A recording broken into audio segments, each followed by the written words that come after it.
Yo, what's good, ladies and gentlemen? Hope you all are doing well here on this Tuesday night, and welcome back to another episode of Two Mics All Sports. And I got a special guest on today, unusual at this point. Santino, what's going on, my man?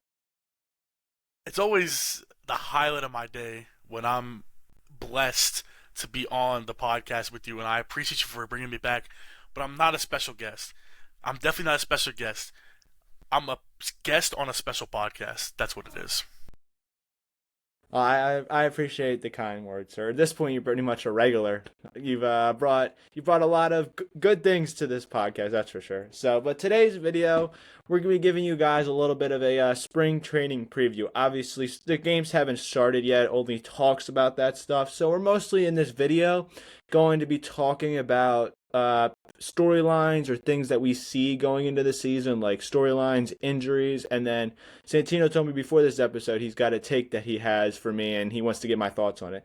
So the first storyline we're going to get into is one that I can talk to about because I've seen it transpire. It's me being a Phillies fan. So, but first and foremost, let's talk about the Nick Castellanos situation. Obviously, he signed with the San Diego Padres after being released by the Phillies, but we all know that's not the big part of this story. Before I give my thoughts, Santino, what's your thoughts on all the situation and from the information that you know? What's your just thoughts about this situation as a whole?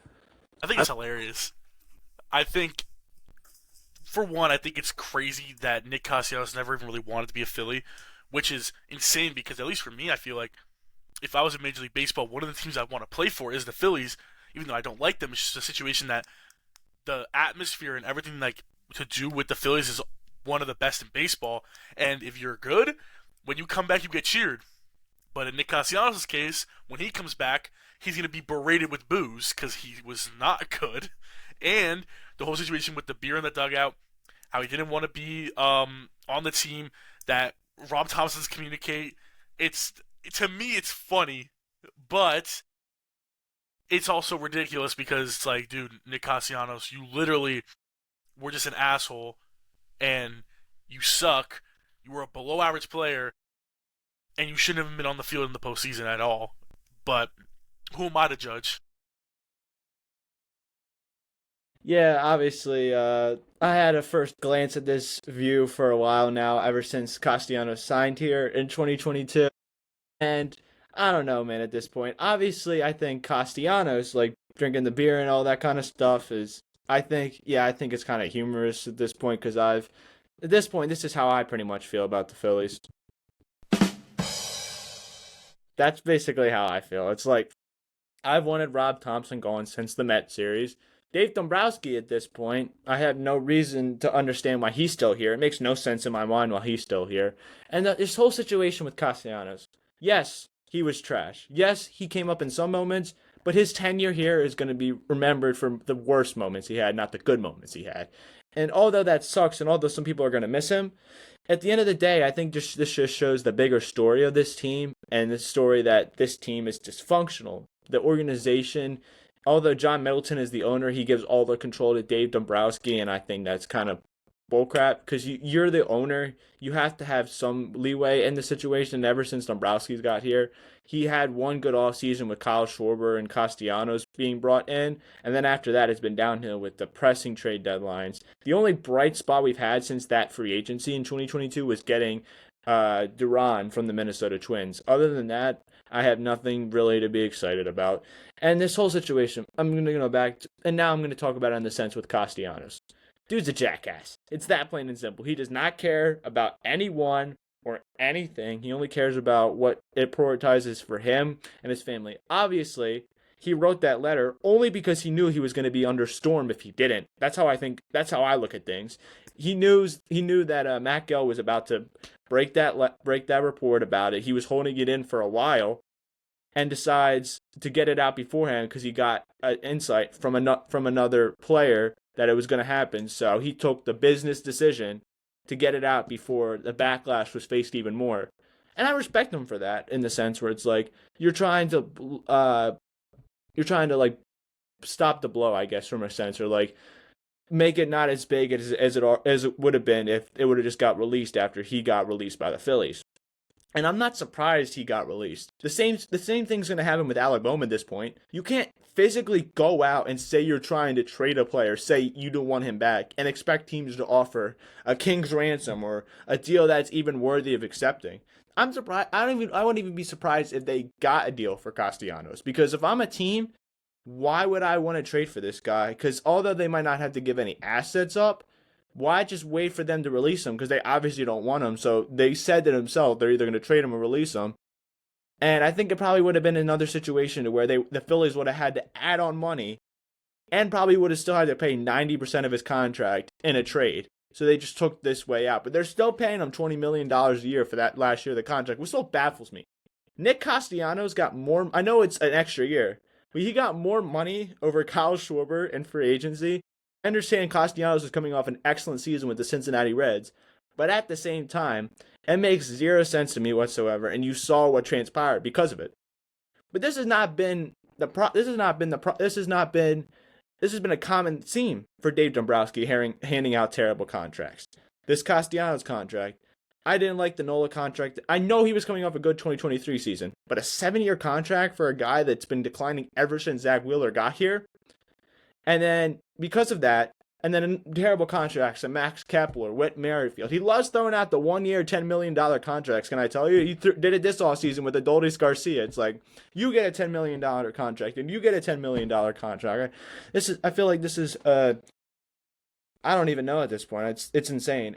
But this leads me to my next thing for you, Santino. What are your thoughts on this whole situation between Bryce Harper, the star player of the Phillies, and the president of baseball ops, Dave Dombrowski? Because obviously, we'll give a backstory to it real quick. Bryce Harper, or Dave Dombrowski, after the Dodgers series in last year's playoffs, questioned if Bryce Harper was still elite, and basically said without saying it that he's not elite anymore. Harper responded by that by wearing a shirt while he was practicing over the winter, saying not elite. What are your whole thoughts on this situation? So let me give two sides to it. For one, it's immature. 100% it's immature. The whole organization that you're critiquing your star player, even if you don't think he's elite, you don't say that about your superstar who, going back on the whole contract thing you were just talking about with Castellanos, they actually gave Harper a phenomenal contract. I was talking about it earlier today. If he got paid now, forget about it. $1 billion contract if it was that age, but that's besides the point. Even if he's not elite, which I'm going to get to in a second, you still can't say that.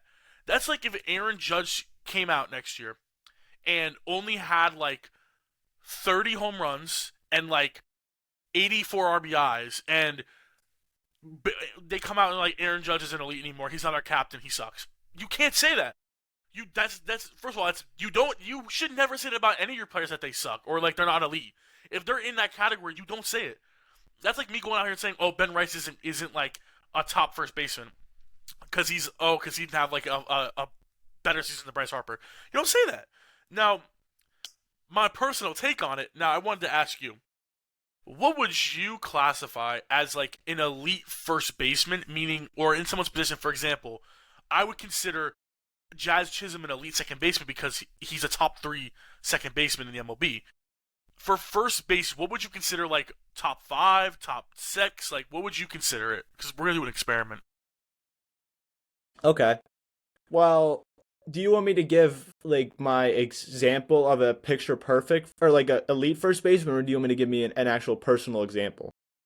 Like, say for example, you think Bryce Harper. Not even Bryce Harper. Don't forget about players. For example. Oh, let me say this then. Like what in my mind would have to contain to be an elite first baseman? Or just in the sense like, so like say it like this, because I'll say this then. What I think what it means to be contained, like what you need to contain to be an elite first baseman, I think you need to have close to or a Gold Glove season, hit close to or over 30 home runs as a first baseman, and then when it comes to RBIs, maybe have around that 80 range, and then have an OPS plus 700. I think if you're able to do that, And then I think another thing is, like, I know you don't really want me to say Harper in this sense. Harper didn't play first base. He moved to first base, and he's become a Gold Glove first baseman at this point. Like, if it wasn't for injuries here and there, I think he probably would have been, or he was already an All-Star back in Texas at first base. If he had a better season last year, he might have been an All-Star again. He's made that switch like that, and I think when it comes to the miles of first baseman, I think he's pretty much close to or is the perfect example of an elite first baseman. It's just sometimes these general managers value stats over, I think, we've talked about WAR. I think WAR shows a lot more about a player than stats. I think it does. The wins above replacement, Bryce Harper's has to be one of the highest in the league because we win when he's in there, and when he's not in there, we don't win. We saw it in 2023 when he wasn't able to start the season. But going back to your question before I derail off the topic, I think when it contains to be an elite first baseman, I think, like I said, close to or a Gold Glove caliber guy, close to that 30 home run range, maybe around the 80 to 85 RBI range, a 700 plus OPS, and probably a guy that has a more than positive WAR.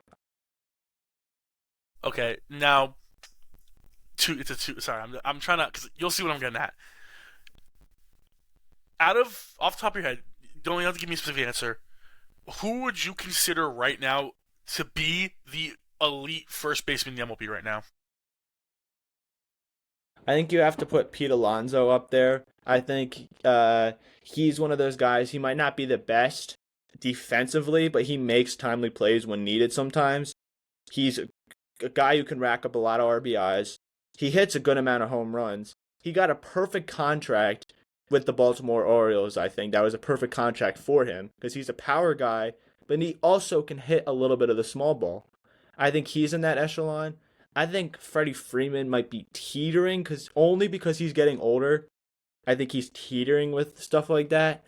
And then, sorry, I'm just trying to think about some other teams and stuff like that. I think Matt Olson could be up there because when he's healthy, you can see what he can do. I think he had the most home runs back in 23 it was either 23 or 24. Like he had an insane amount of home runs.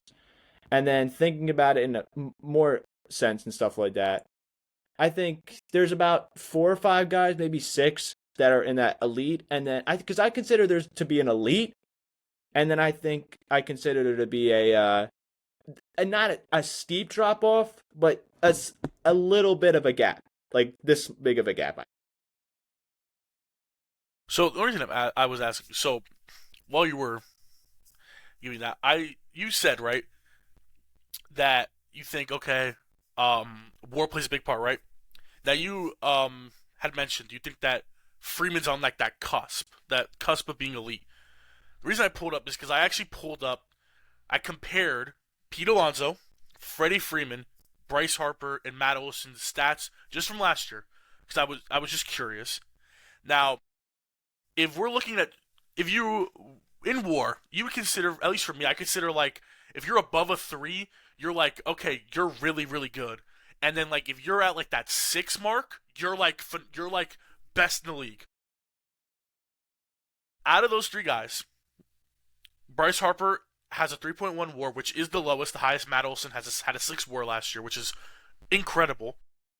And then if you look at things like, hits, Pete Alonso led the 4 of them in hits. Home runs, he led that. Comparing all of them, the only stat that Harper leads, at least on the offensive side, that Harper leads in is stolen bases. Now, you're probably thinking, Santino, why are you just shitting on Bryce Harper like that's my guy? If you look at it, Bryce Harper, 3.1 WAR, Freddie Freeman, 3.5, Pete Alonso, 3.4. They are within zero point 0.4 of each other, those 3. And I would consider Pete Alonso, and another guy I'd consider in there is, I'm actually going to, hold on, let me throw in Vladdy. My bad, I completely forgot about him. Anyone don't flame me in the comments, sorry. I'm trying to think off the top of my head. Vladdy's very, very one at the top. I think he proved that in the regular season, and especially in the postseason against the Yankees. Why? No. Because what? Now, all right. Now I'm going in on Bryce Harper. Hold on. You want to do that to my guy? You played that. You gloves are off. So no, I'm joking. Olsen actually had a higher WAR. Vladdy had a 4.6 WAR last year. Now I'm not sitting here being like, oh, this just goes to show Bryce Harper isn't elite.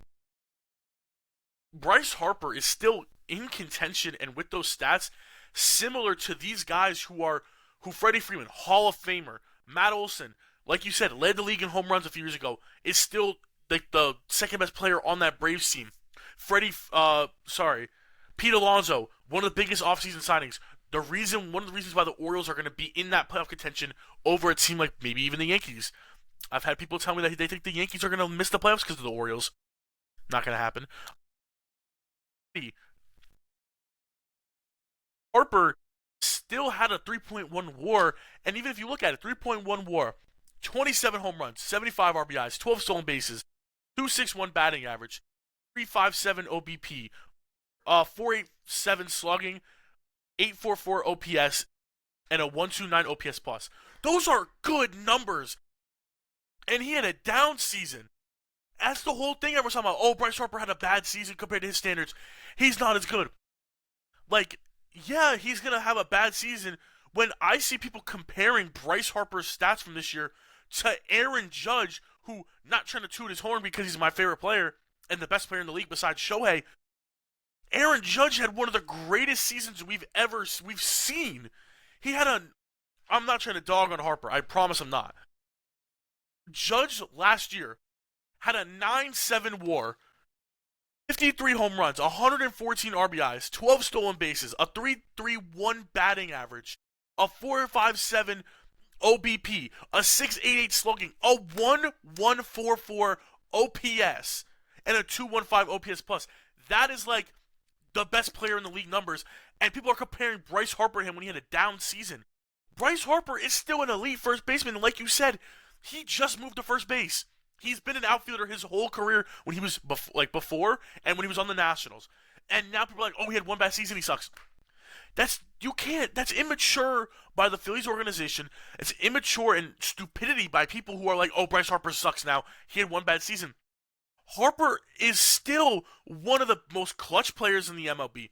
Yes, he had a bad postseason, but if you look into history, everyone looks at these moments. Harper had the spring of his life. In these playoff series, Harper comes in clutch. One bad season does not mean you're not elite.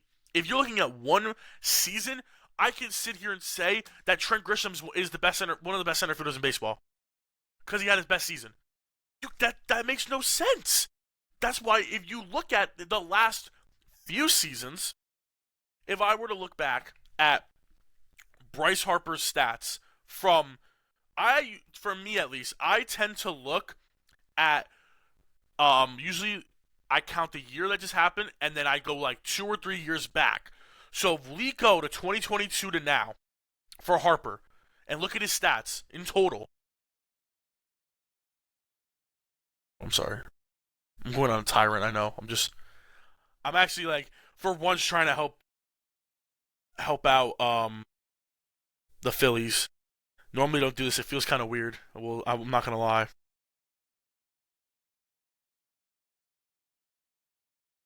Nah, but while you're getting that up, I think in the sense where it's like you talk about Harper, and I think like people tend to forget you talk about this. I'm giving like obviously up until this season, Harper could do no wrong for me, in my opinion. He gave me one of the best moments I've ever seen with the swing of his life. He was only one of the four players that showed up in that Mets series. Realistically, so he gave us life in Game 2 that we much needed. If it wasn't for him, I don't know. And then it's also you say this. I think another point that needs to be brought up. Do we have to is a player considered elite because of their name? Because I think that's completely bullshit. I think they should be considered elite based on the position they play. Why are you comparing him to Aaron Judge? Yes, he used to be an outfielder, but that doesn't mean he's not an outfielder anymore. He's a first baseman. He's one of the best at doing it. He's a gold glove guy. And 9 times out of 10, he makes the play. That one time he makes an error, it's very rare. I think he maybe had 2 or 3 errors last year. Maybe more. I don't fact check me on that. I don't care. But my point is, Harper is a guy, although he might show his frustrations a lot, he's a team first guy. He's trying to win for this city of Philadelphia. He even said it in an interview, I think today or during the offseason. I saw it come up on social media. He said he wishes he started his career with Philadelphia. What else do you need to show at this point? And I think why this is happening is Dave Dombrowski is not, he was good when we got him, but he's like one of those guys that can't get the old style of MLB out of his head. He can't he can't adapt to the new style of MLB and what it entails, while all the other players are. Harper is bound to have an injury at this point. He's getting older. He's getting to the second half of his contract. He's already given you so much. And another thing is, how do you expect him to produce when he is producing and the guy behind him is freaking Alec Boehm, dude?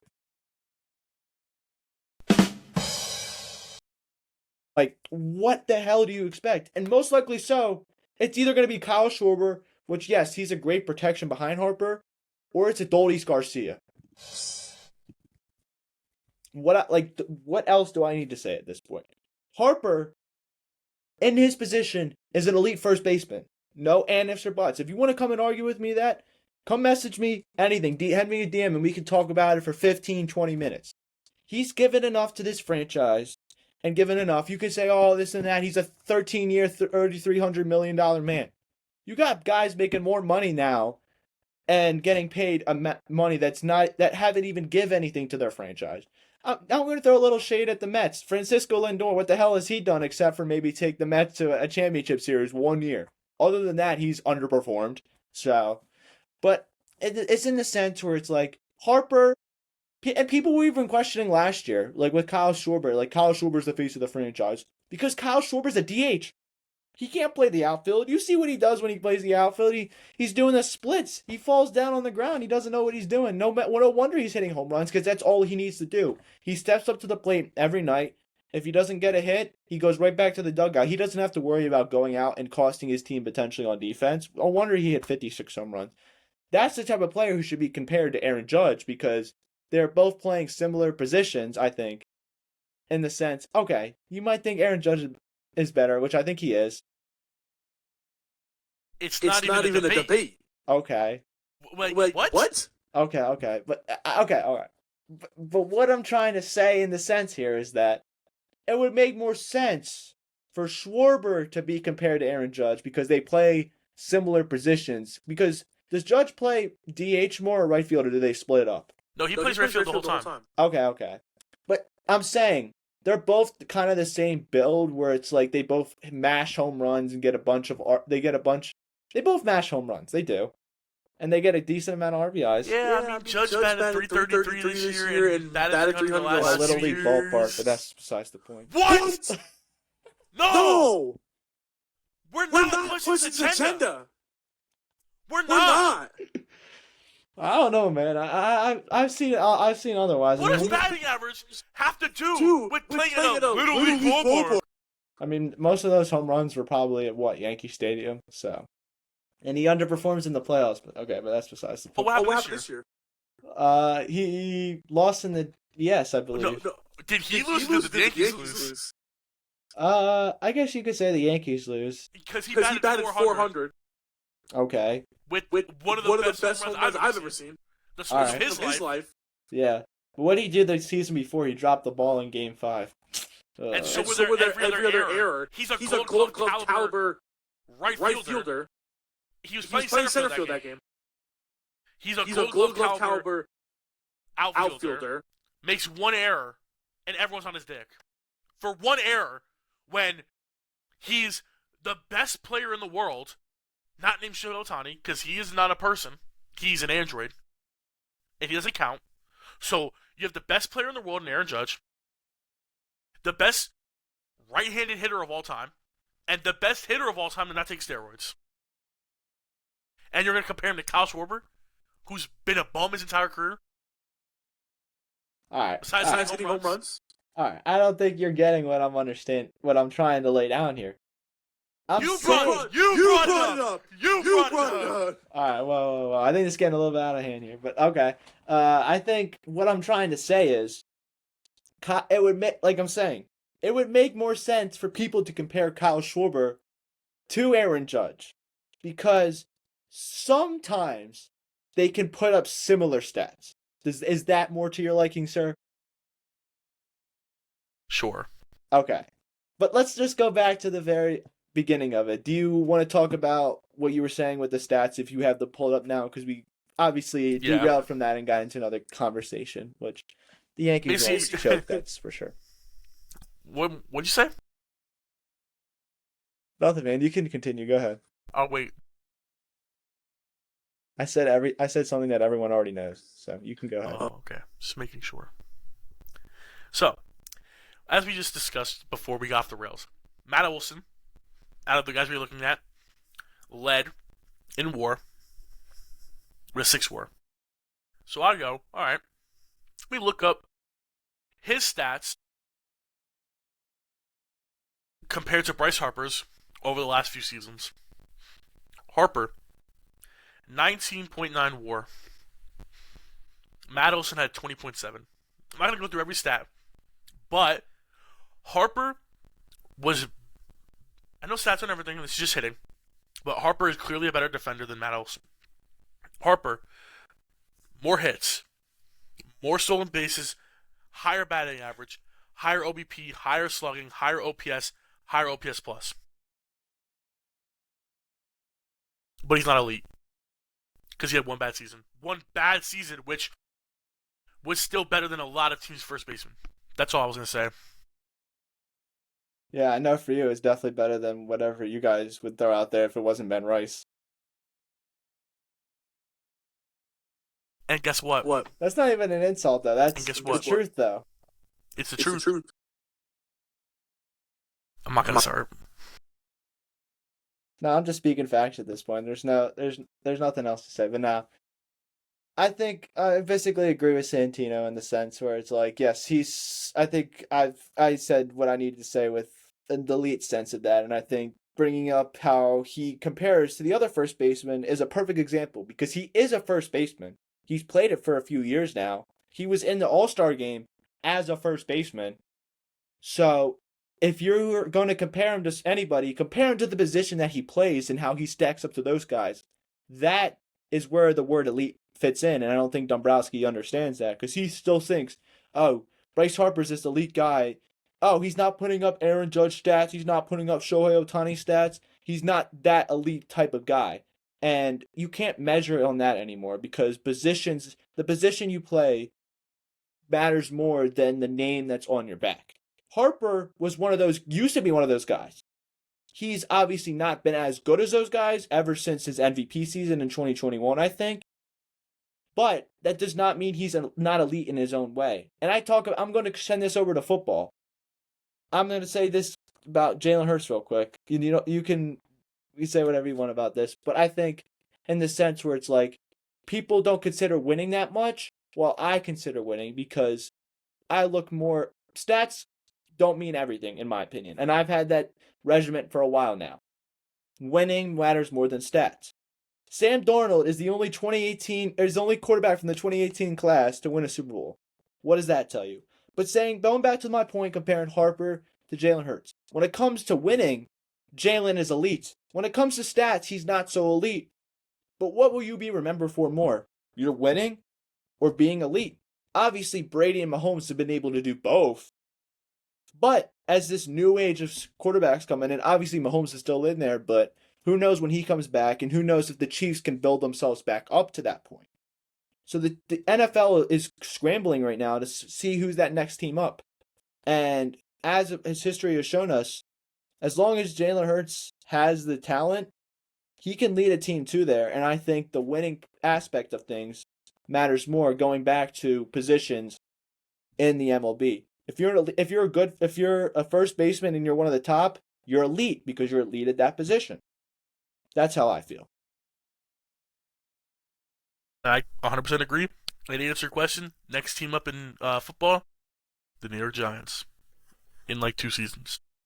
Yeah, as soon as you get rid of Matt Nagy as your offense coordinator. You forget. Here's what you don't understand. Matt Nagy has been hiding his skills this whole time, right? And he told Jackson Dart when he was a wee boy, he said, I'm going to sell every team I go on. Then when I come to the New York Football Giants, we're going to win games.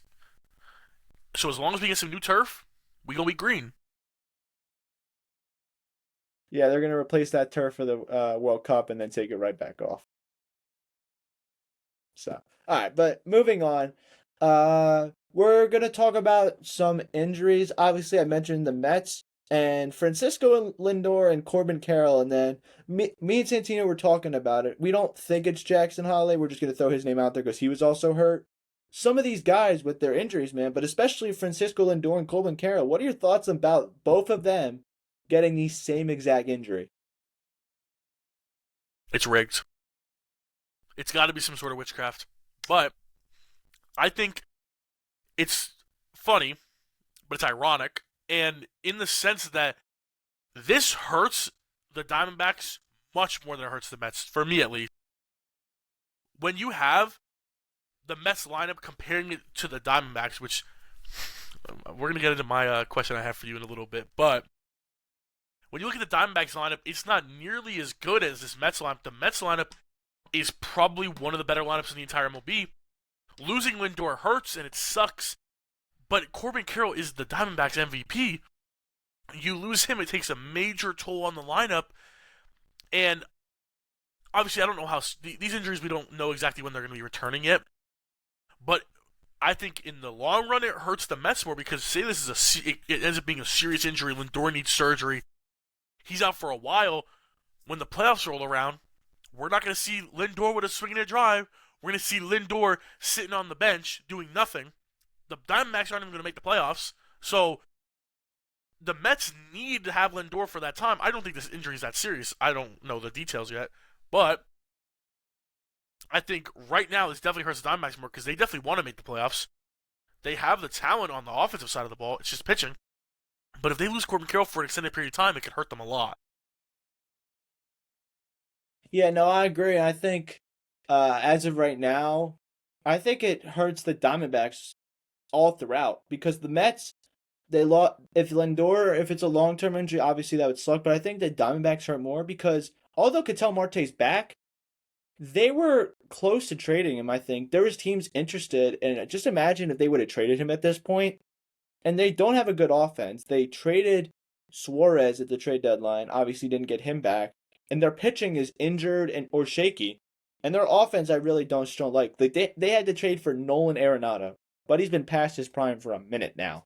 So, and I just think it's gonna affect the Diamondbacks more in the sense where it's like, even if it's not a bad injury, anytime injuries, it takes a while for a player to get acclimated, and he's gonna miss pivotal time during spring training, then come back and probably start in a slump, or if he doesn't, like I just think because the Diamondbacks have a lot more to lose because ever since that 2023 World Series run, it's been downhill for them with disappointment. All right, bro, I see how it is. But yeah, that's just how I feel. And then the Mets, it don't matter if Lindor's there or if he's not there, they're gonna Met anyway. So, but that's all about the storylines I have for you. What's the question you have for me, Santino? So before I get into the question, I looked it up. They're going to be out for anywhere from 4 to 10 weeks with the injury. So nothing crazy, but still, like you said, acclamation. This is a debate I've been having with a few people. Who has a better lineup? The Houston Astros or the New York Yankees? Now, if you would like, I will pull up their rosters so you can hear it first. Because this was actually a lot harder than I thought it was going to be. So, for the Yankees, Trey Grisham, Aaron Judge, Cody Bellinger, Ben Rice, Giancarlo Stanton, Jazz Chisholm, Ryan McMahon, Jose Caballero, and Austin Wells. Volpe's hurt. Yes. Houston Astros lineup. Now, by the way, just a quick disclaimer. I'm expecting to hear a lot of mid between these lineups. So, well, for the Astros maybe. There was There was no one who was mid on the Yankees lineup. Everyone was either good or bad. And you know that. Let's see. So,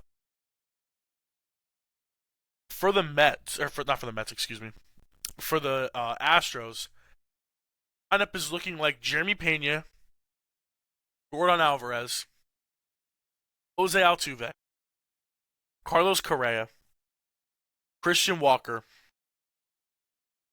Joey Loperfoyt, I believe that's how you say it. Loperfino. Close enough. He's a bum anyways. Yanier Diaz, Zach Cole, and Jake Myers. The floor is yours. Okay, like I said in my quick disclaimer, I think I heard a lot of mid from both sides, so but if I can be honest with you, I think the better lineup, majority of the time, I would go with the Astros because Yordan Alvarez, if he's healthy, is one of the best players in the MLB. But the Astros kind of really didn't improve their offense from last year. And you didn't mention Isaac Paredes. Is he not playing or? I believe he's hurt right now. And also, he isn't even in the lineup right now because of Carlos Correa, because Carlos Correa is playing third base. And that's what I was saying.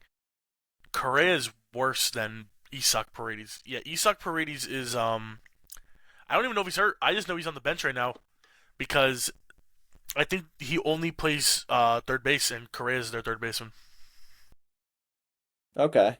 And I just think at this point, you saw the hit not only offensively but defensively. Kyle Tucker out of there made because Yordan Alvarez is a great hitter, but at best he's a DH because he's not a good defender. He's probably one of the worst with his speed. And then Jeremy Pena has been very up and down since the 2022 World Series. Fucking bullshit, dude. But basically looking at both lineups, I'm gonna have to go with the Yankees. I think they have proven more. Their lineup, although the guys they traded for although they're running it back, they're more likely to make the playoffs than the Astros because the Astros, instead of improving, I think have gotten worse ever since losing to the Detroit Tigers a few years ago. Like, ever since they beat us in the World Series, and then after that, trying to defend the Texas Rangers, I think really put a dent in them because it showed their issues tremendously. Because although it was 7 games, Astros dominated majority of that series. Rangers dominated a majority of that series. Sorry, Rangers Astros kind of sound the same sometimes, but ever since then they had a disappointing loss against the Detroit Tigers. You felt that was the end of the era. They're pretty much decimated at this point. They had to bring Correa back, but Correa is no longer the guy that left Houston a few years ago. So, exactly. But I'm going to go with the Yankees because I think Aaron Judge, like you said, one of the better guys. Cody Bellinger, although I think that is an extremely overpay for him. Ryan McMahon, I like at third base. As long as Anthony Volpe doesn't touch the diamond, I think your defense will be spectacular. You mentioned Jazz Chisholm. I think he'll be great. And then if Ben Rice is able to play more of a Paul Goldschmidt, then I think you'll be good in that sense. So I'm just going to go with the Yankees because I think their lineup is more trustworthy and has shown me more over the past few years. Because I look at stats, but I would like, what have you done for me recently? And recently, the Yankees have done more than the Astros have. And that's pretty much cold hard case. So I'm so glad you said that. I also just think if you look at, I want you to just keep something in mind. This, which is the reason I brought this up, is because I was talking to someone about this. Pena, good, great. Jordan, don't know how well he's going to perform coming back from injury. Altuve, old, regressing. Correa, old, regressing. Christian Walker, old, regressing. Joey, he's cool. Yanier Diaz sucks. Cole, he's cool.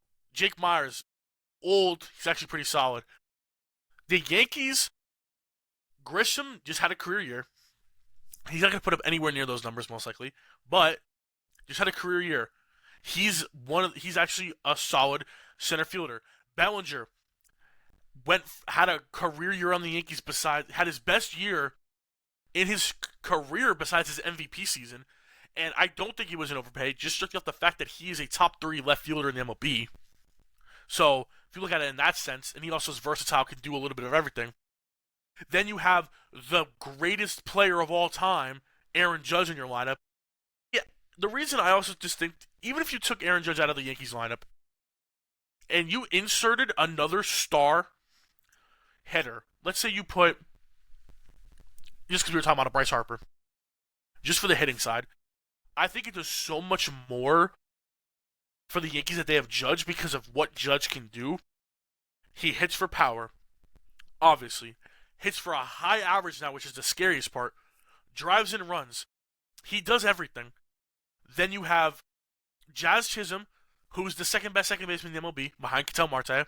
Nico Hoerner is close. Then you have Ben Rice, who is extremely young. Just came off having a good season while being the unluckiest hitter in the MLB. So he's only going to go up. Volpe, we don't talk about. Then you have McMahon, who's one of the best defense. That was not necessary. You know it's true, though. Never said it wasn't.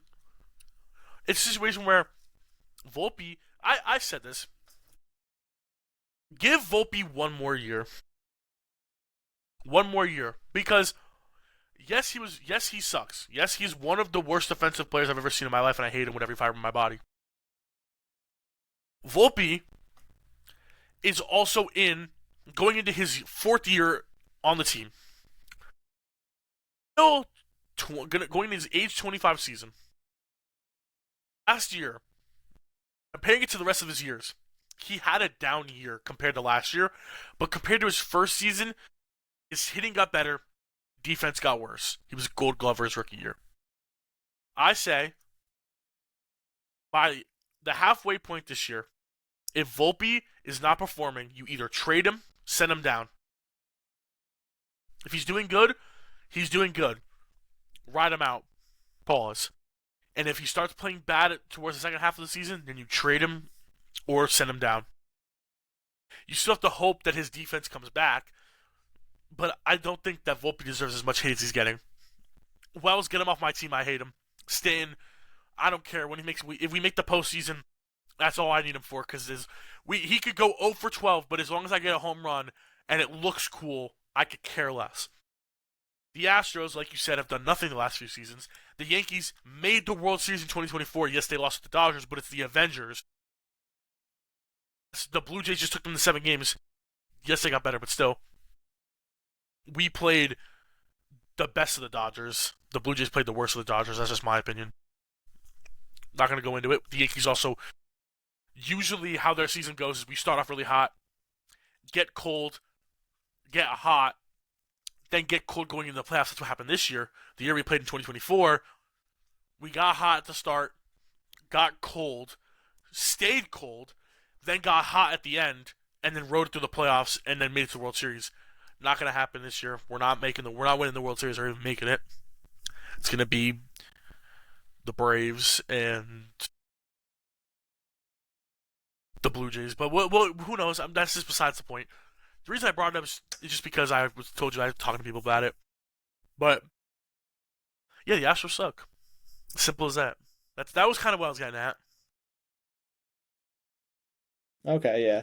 No, I get that. And I like the Braves pick. It's been very common. But that's all we have for you guys tonight. This is going to wrap up this episode. And like I did the last time Santino was on here, I'm going to give another quick shout out because it's just about becoming official. Make sure to check out TWA Wiffle Ball, Temple Wiffle Ball Association. We're starting up here soon. My team is going to spank Santino's team around like That's a little why bit. you were last in the power rankings. Okay, buddy. Shout out to Instagram. Okay. But yeah, follow the Instagram, follow the YouTube. I'll put a link to it in the description. Make sure you go check it out. And other than that, like I said, go check it out. So when I hit these home runs on Santino, you can see it live. But other than that, I hope you guys enjoyed this episode. Once again, always thanks Santino for coming on. Always a pleasure. It's always an But honor. other than that, it's going to wrap up this episode. Thank you guys so much for watching. Enjoy the rest of your night, and peace.